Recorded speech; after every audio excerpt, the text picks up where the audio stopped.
Hey guys, Poro here with another Worlds 2025 recap, this time for the last day of round 4 as we get BLG versus VKS, and 100 Thieves versus T1 to figure out who the next two teams eliminated from the tournament are. I expect today to be a very fast 4-0 day, although any upsets would be very welcome. Game 1 of BLG VKS was a dominant BLG win, but it was an ugly game from them anyway. They made a couple of pretty egregious early game mistakes that could have been pretty costly. Their first topside dive was comedically bad. Trundle and Kai'Sa tried to dive basically a full health flash up Ambessa, and she killed them both without even flashing. With Ambessa having a massive lead, BLG decided to make things even worse for themselves by trying to gank top, where they lost another 2v2 which gave Boal a 1k individual lead over Bin. On the other side of the map though, things weren't going great for VKS. They went for a 3v2 dive on the BLG bot lane, and while the initial dive went great, they attempted a re-dive with Varus ult. Unfortunately, they did not wait for turret aggro to reset, and so On ended up getting 2 kills, which basically equalized the gold. From this point, BLG simply outclassed VKS in mid-game. Despite the two massive mistakes from Shadow, his pillars were actually pretty good most of the time in standoffs and around the map, and with the zoning power of Trundle, Ziggs, and Nico, VKS never got a fair fight again. Knight actually had a really nice bot side play where he chunked Azir super hard right in front of the Otacon, and then cancelled Azir's base as BLG started the objective. From this, BLG secured the Otacon, and VKS felt pressured to overforce a fight, which essentially sealed the deal in Game 1. If I'm BLG, I'm not very happy about this game. Against a better team, I feel like this early game would have been pretty unrecoverable. Seems like similar to top esports, there's something going on with BLG's mental that are making them make way more mistakes than usual. As for VKS, I think if they don't win this game, they don't win any game. They had avenues to progress the game forward but failed to make any real progress, and it feels like they were completely outclassed for the most part. I still expect BLG to easily 2-0. I hope you guys are ready for a third negative video in a row because Game 2 was yet another very low quality one. Trimby in the voice comm said BLG are trash, and you know what Trimby? I fully agree with you. This was a long one, so let's go over it. The first important moment in the game was at a fight over the first Drake, and it looked like BLG would be able to win the game off the lead they got. Shadow was killable when Miru and Desamis turned onto him, but Miru flashed nothing from the LeBlanc and died. If he flashed the W or any spell at all and went towards the Xin Zhao, I think VKS can win this. Instead, Miru dies to spells he probably should have avoided, and then BLG keep going to get more of an advantage. Shadow dies for free here by the way. He E's forward onto a minion and dies. However, he should have died to Morteus who was autoing Elk, and Trimby had to blow flash to take the kill instead. So BLG have the initial lead, but it wasn't pretty. The game then progresses as expected for the next while, and the next big fight happens on an invade. At 14 minutes, BLG go for a Krugs invade with Prio, but we get some more catastrophes here. On flashes in and kills himself to start the fight, and it looks like a botched invade. Then VKS keep chasing, but Miru completely screws up his ult, and to add insult to injury, he throws all of his spells at nothing. With these spells down, Knight takes that as his go bell to fly in and dominate the back end of the teamfight, and he ends up picking up a quadra kill. So at this point, LeBlanc should steamroll the game. She has a 14 stack Medjais and is 6-0, and if he plays well with his team, then it should be unplayable. Instead, what happens is that Knight W's into a wall and dies. He loses all of his stacks and gives over a massive shutdown, and now the game becomes much harder for BLG. The game enters another lull state where VKS get a dragon but BLG get an Otacon, but really nothing is progressed for over 10 minutes. We're at the point where LeBlanc is about as strong as she'll get, but people on VKS are starting to become tanky enough to posture well together, so the main gold advantage of BLG isn't being very effective.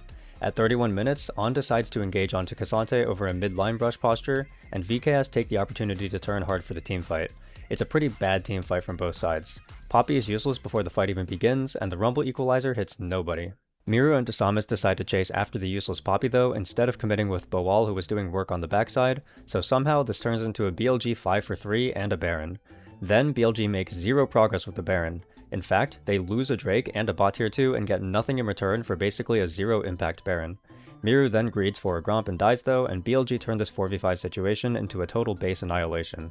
BLG now get a second Baron buff and are looking to end the game, but this time it's Elk's turn to run it down as he gets hit with a pretty dry Talia combo, and this results in Xin Zhao dying again and the Baron push ending. On runs it down again by getting caught out in jungle, and then Knight ends up dying too. VKS now want to get as much map pressure as possible as Boal bases to clear bot wave, but he cleared just one wave and teleported in to join the push, which means Bin can teleport bot to backdoor and end the game. A messy end to a messy game. Not a single person played well this game. Knight had everything he needed to carry, but he played out the mid game and late game pretty poorly with his lead and ended up being way less useful than he should have been.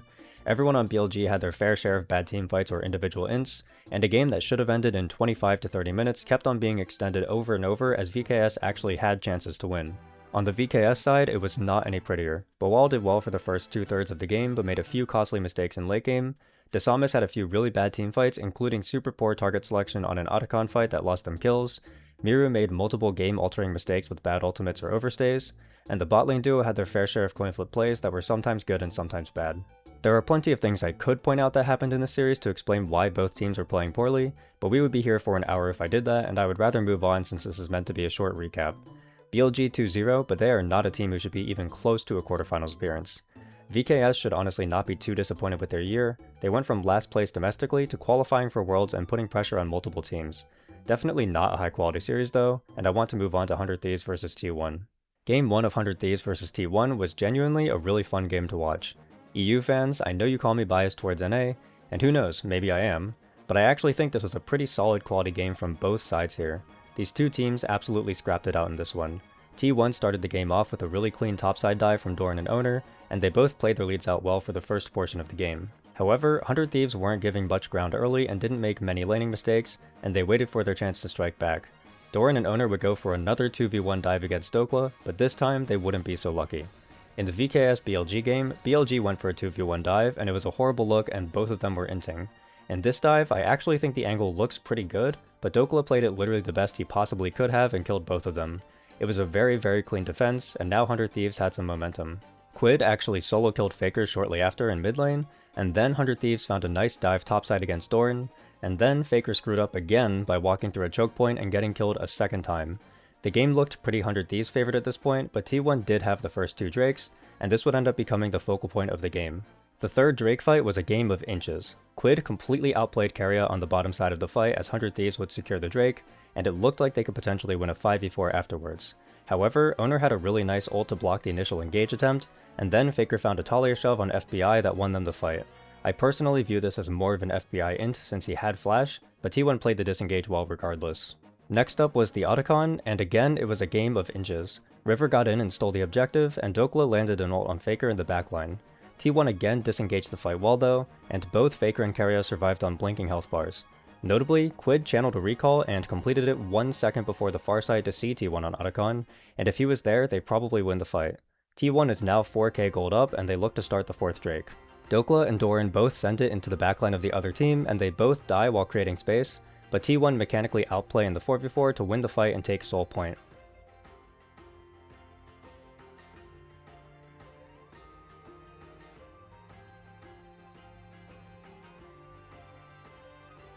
Feeling confident, T1 bring 4 people topside to invade enemy blue buff, but 100 Thieves make the call to full send as T1 are leaving, which gets them 2 kills and the first Baron.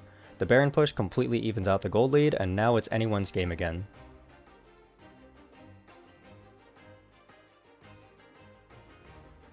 Quid walks blind into a bush and is inting as he gets collapsed on, and it looks like T1 are going to turn this mistake into a winning teamfight as 100 Thieves join to salvage the play, but notably, Dokla lands a super clutch ult on Corki and outplays hard to somehow turn it into a 100 Thieves win, and 100 Thieves collect their second Drake.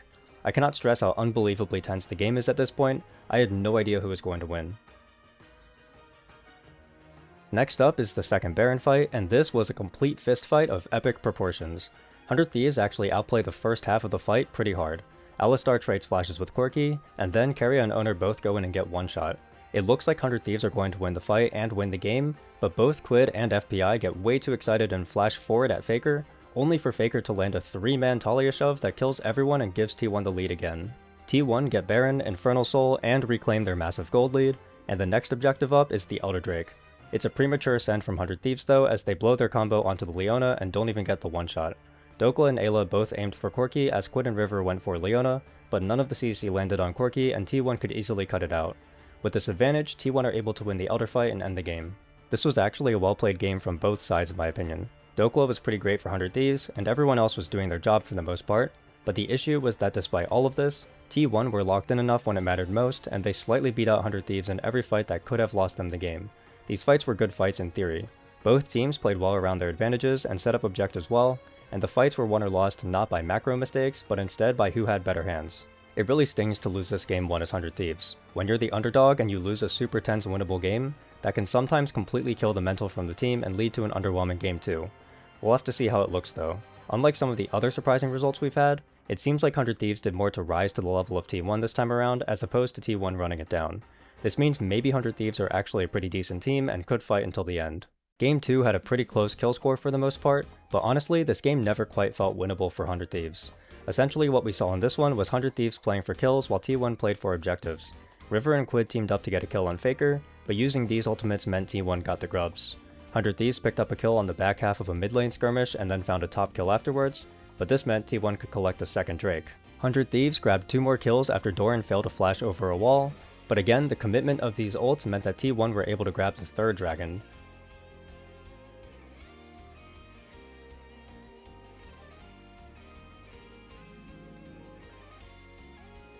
With T1 having all of these stacking objectives, all it would take was one bad misstep from 100 Thieves to make the game feel impossible to play, and that's exactly what they would get as Doran and Owner caught River walking in to check Otacon, and the teamfight ended up being a 4-for-1. 100 Thieves would actually get one more chance to do something in this game as they found a nice play to kill both Orianna and Jarvan, but they hesitated to start Baron off this advantage, and T1 ended up outplaying the map on their respawns and took the Baron for themselves. With Baron and Infernal Soul, they easily won the game on the Baron push and closed out the series 2-0.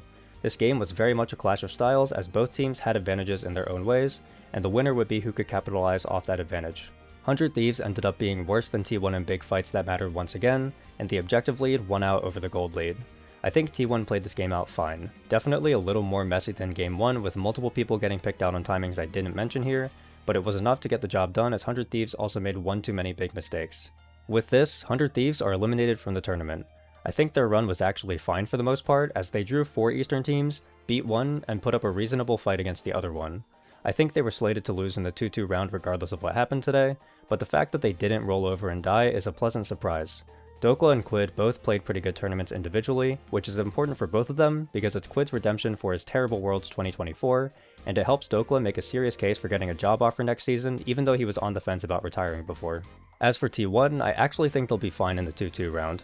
Even though they dropped games to IG, Gen G, CFO, and now having a battle against 100 Thieves, I still think they looked decently in form. Their loss to Gen G could be partially blamed on the massive draft gap, and I think those other 3 teams all stepped up and played their best league against T1, which is a stark contrast to teams like BLG and Top Esports who basically just imploded on themselves against teams who weren't particularly impressive. With the 2 series out of the way, we can move on to the draw and do my predictions. I am very sad about this draw for one singular reason, and it's that Top Esports and BLG get to play against each other. I genuinely believe from the bottom of my heart that neither of these teams deserve to make it to quarterfinals. I could easily see a world where if Top Esports and BLG both matched up against CFO and Fly, that both CFO and Fly could win. In fact, I would even go so far to have predicted it if that's what happened. But sadly, we get the LPL mental gap fraud off where whichever team takes 10 deep breaths before the series will probably be the ones who win. I'm personally going Top Esports 2-1 here. While they looked terrible against Gen G and KT, at least they looked terrible against good competition. BLG has looked terrible against 100 Thieves, VKS, and G2. Also, maybe Top Esports will get a little bit of a buff because they get to play against a Chinese team in China, so maybe they'll all gaslight themselves into thinking it's domestic play again. Next up is FlyQuest vs CFO, and while I personally want CFO to win this, I'm actually going to predict Fly. I would not be surprised if CFO come out and steamroll Fly just based on how their formus looked, but the reason why I had Fly ahead of CFO in my pre-Worlds breakdown was because I think it's stylistically a pretty bad matchup on paper. CFO are a team who make a lot of macro mistakes and have pretty mediocre objective setups, and those are the types of teams Fly can usually eviscerate if they don't find themselves in unwinnable positions.